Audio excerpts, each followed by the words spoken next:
શું હોય? હું સુખી. કોઈ નાનો માણસ હોય બરોબર, તો એને શું હોય કે હું મોટો માણસ બની જાઉં તો હું સુખી. પણ મોટા માણસ બનેલા રૂપિયાવાળા તંદુરસ્ત વ્યક્તિ હોય તે દુખી છે.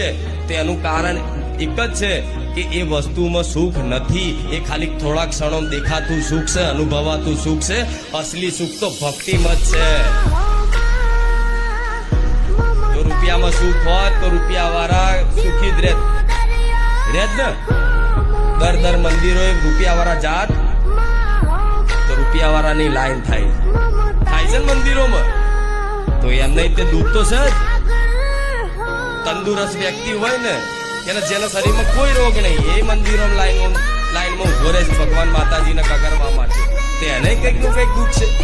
એવી રીતે આ સંસારમાં તમામ વસ્તુ જેની જોડે હશે, આ સાંસારિક વસ્તુ એને પ્રાપ્ત કરી લીધી હશે. નામના